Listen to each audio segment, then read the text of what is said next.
We just got our copy of Slay the Spire. Let's check out what's in the box. Based on the incredibly popular video game, Slay the Spire is now also a co-op, roguelike, deck-building tabletop game. It's been created for 1 to 4 players to take between 60 and 90 minutes and is recommended for ages 12 and up.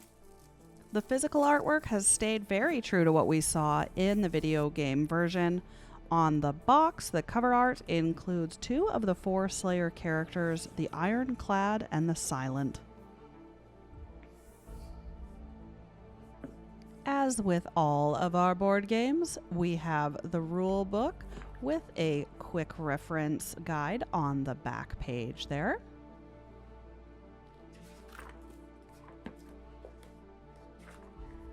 I really like that they have kept all of the artwork from the mobile phone version, which I played. I have not played the version on Steam, but that is there and available. This guide goes through all of the upgrades and items that you can get. So this is a quick reference so that you don't have to look at every single one of the cards each of your characters has. And a handy storage guide so that you know what is in the box and how it all fits. And on the back side of that is which cards to sleeve and the link so that you can download the game on Steam. It looks like there was a correction that came up after the rulebook was printed, so this will go on to page 20 once we get back to that. Here are all of our beautiful little tokens. We'll get to popping those out a little bit later. We're going to take a look at everything that's in here first. And this one is the merchant board with a quick summary of combats, different icons, and symbols on the back of that. So if you have not played the video game, you start in Act 1. And if you beat that boss, then you progress on to the next acts. There are 3 different bosses for each act, so there's a lot of variety that is possible. We have an Act 1 board. This is double-sided, and the other side is a different map with a little bit of a different layout, so you're not playing quite the same thing every time you do Act 1. The next board is Act 2. And just with Act 3 on the back. So no alternate options for that, but that's okay because you are not going to get to Act 2 and Act 3 as often as you play Act 1. Player boards with a little description on the back of each of those character slayers. So the Ironclad is the typical fighter.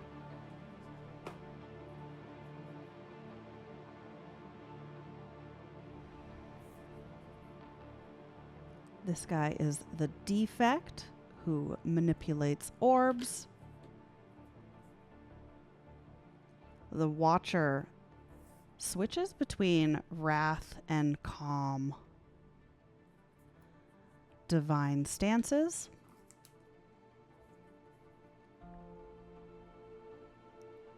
And the Silent uses daggers and poison.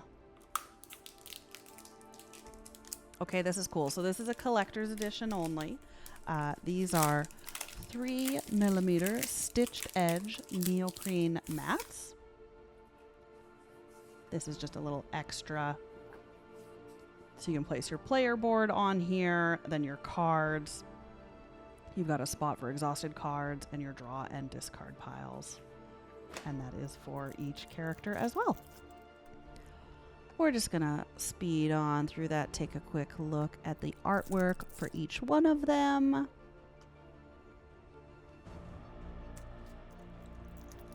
They're pretty cool. I like the addition of the player mats, just something that's a little bit more tactile and gives you a bit of direction on where to put all the things. A nice little tray for sorting all the tokens and storing them not in plastic baggies. That's very nice.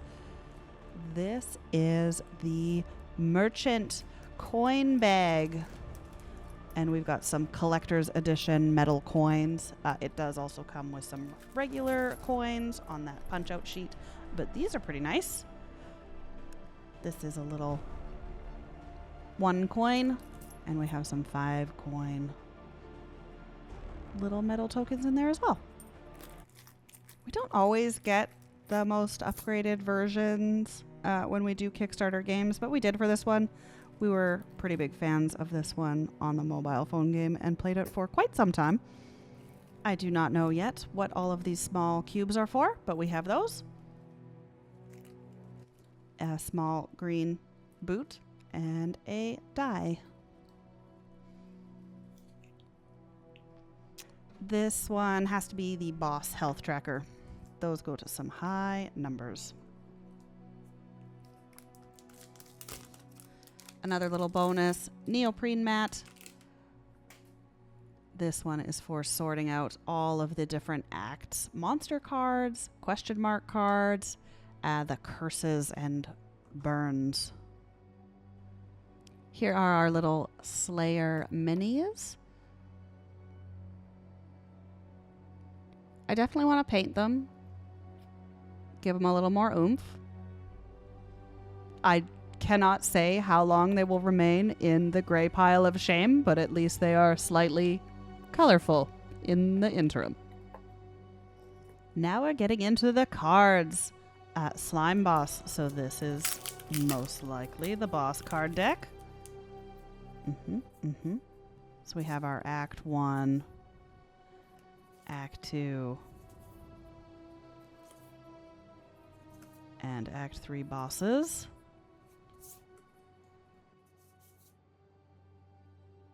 Don't know. These guys have some different phases. We'll see them one day. One day, I'm sure.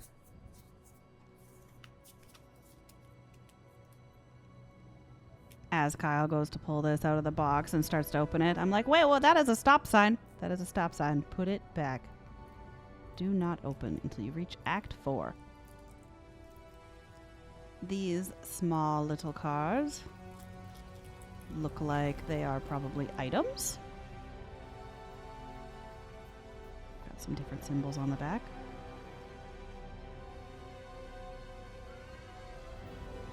Wow. Prismatic shards. Oh yeah, these are the treasures. Why are you yelling, cat? Potions.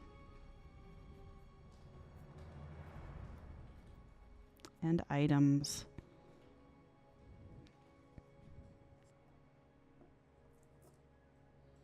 These are the Niao's blessing, and I will always Niao.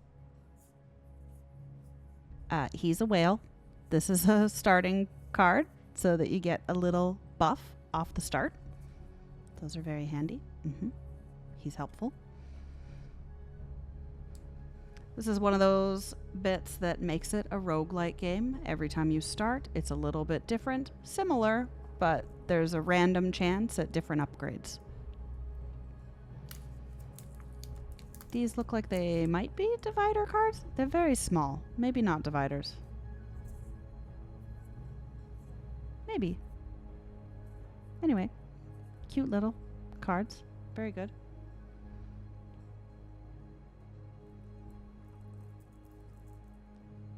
Another stop. Do not open until you unlock lock cards. When you do, read the back of this card. All right.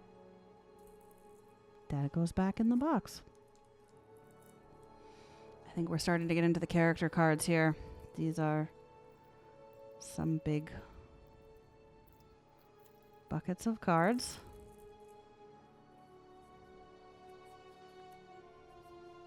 Looks like the gray front covers are your starting decks. Your starting deck comes with a couple of attacks and a couple of defense cards, and eventually you'll be able to upgrade those cards using stuff like this golden ticket. On the back side of most of these cards are the upgraded mode of those, which also has that quick reference guide in the rulebook. These are just sleeves. There are quite a lot of them in here. All of the character cards have sleeves that come with them. If you want to sleeve every card, you will have to get a set. of probably ones that you can see through, because you want to still be able to see the symbols on the back so that you can sort out, you know, the Act 1, Act 2, Act 3 monster cards. And there are not sleeves for like the little treasure cards or anything like that. Here are the Watchers cards. Looks like each deck has one of these golden tickets, so that's probably something that gives you a freebie upgrade. The Watcher, more of the defects, some of their special cards. And next up we have our monsters. So this is an example. If you want to sleeve these cards, you'll want something that is see-through on both sides, because you'll have different monsters for every act. And I don't know that there's a way to identify them from the front of the cards, only the back.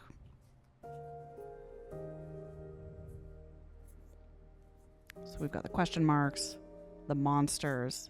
These ones are summons, so sometimes the monster will summon friends.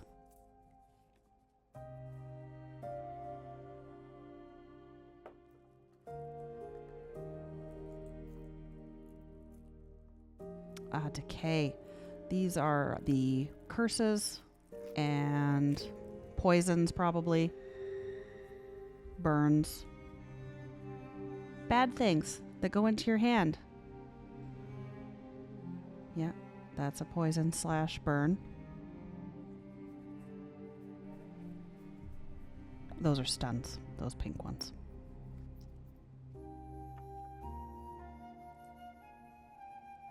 Next up here are the Act 2 and Act 3 monster cards. We'll have everything in here. Monsters, their respective summons, the level 2 and 3 question mark cards that you can find in those acts, and then some more boss cards. Dagger summons.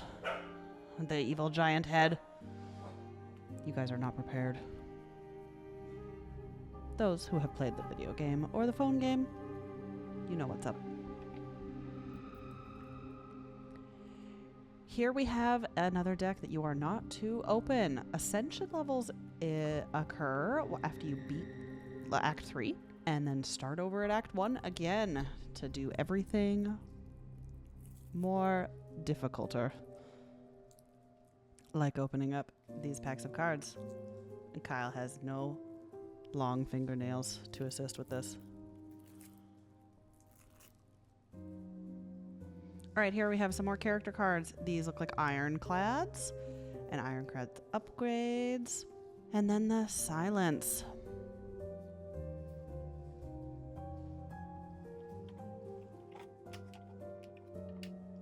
Let him get all of those tucked safely back in the box. We'll sleeve these up later. Here are some little storage baggies that have the characters' faces on them, and a little lock. Reading a little bit more about that, if you decide that you want to take a break, you know, after you beat Act 1, you can sort of save your game by using those little baggies in order to keep everything that you have, and then you can catch yourself back up when you bust it out to play again and go into Act 2. That's a nice way to break it up so you're not feeling like you have to continue in a single sitting. And if you're like us, having cats, you don't want to leave all the little pieces out on the table because things will get lost. It looks like these are actually the dividers for all of the decks. I still don't know what those other small cards were earlier. Anyway, that's to just help sort the stuff in the box.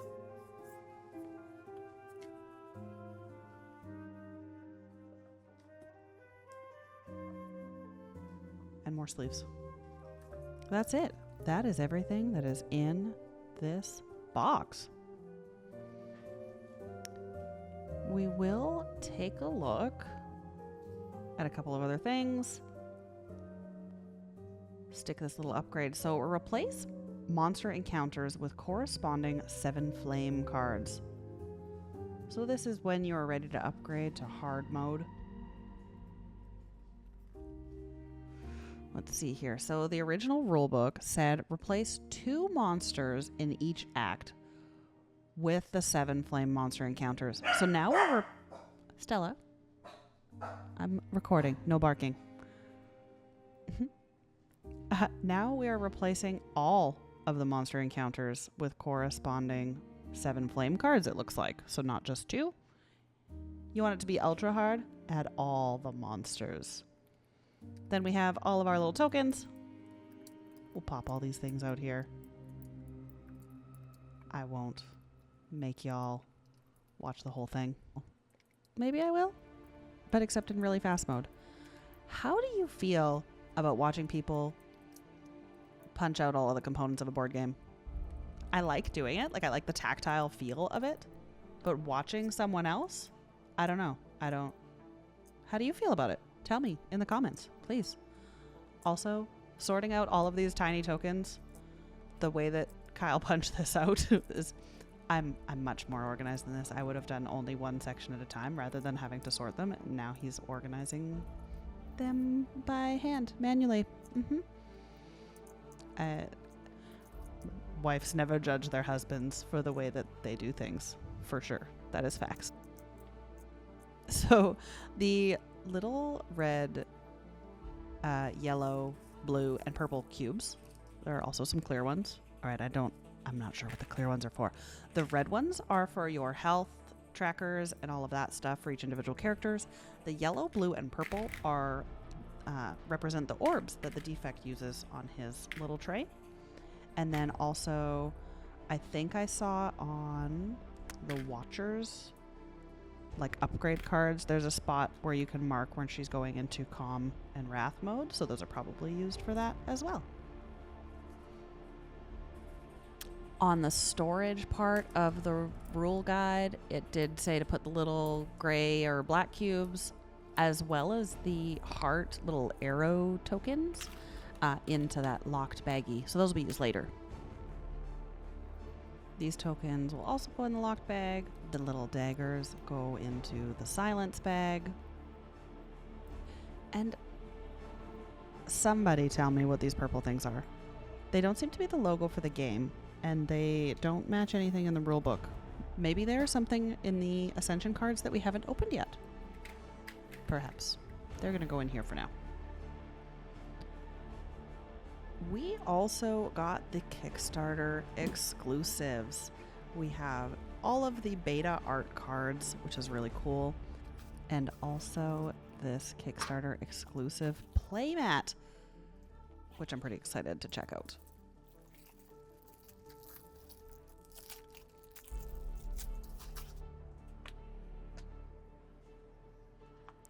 Man, there's something about hand-painted art on a board game mat. This is the Spire that we are slaying. All right, we'll whip open the Kickstarter exclusive box so you guys can take a look at what's inside. Sometimes you can find these for resale after the games have hit the markets. Some people just buy them to turn around and resell them. So if there's something that you're interested in, maybe keep an eye out for it.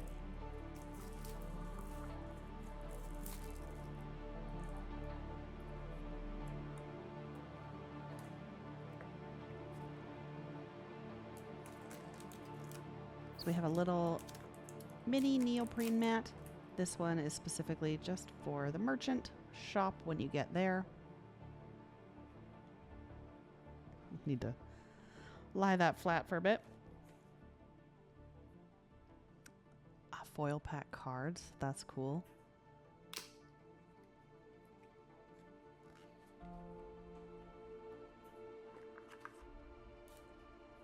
What are they?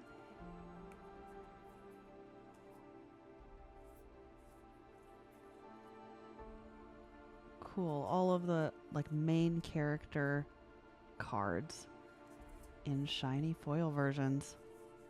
Nice.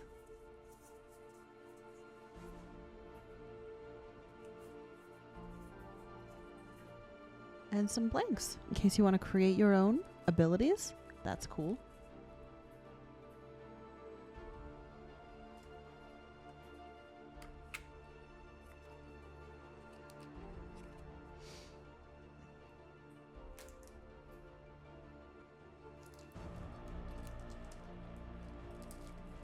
An acrylic printed version of the heart keys. These have things on them in order to unlock and access the boss. They have a couple of different abilities on them, depending on which level you're doing.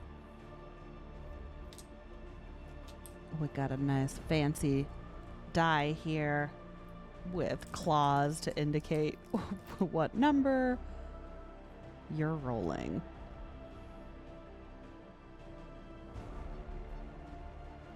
And a claw pack of cards.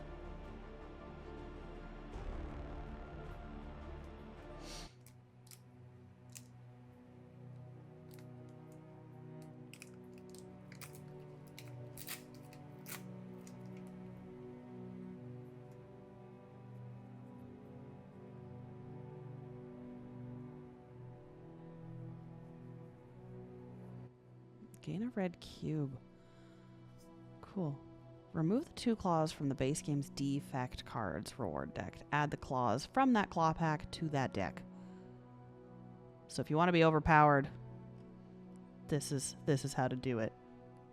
Get some claws in the defect deck. All right. Remember to sleeve all of those character cards. And get yourself some plain sleeves if you did not already order them in the backer pack, in the collectors. What is it called? Add-ons. Add-ons for the Kickstarter. That's all, folks. We hope you enjoyed. Next time, we will do a setup.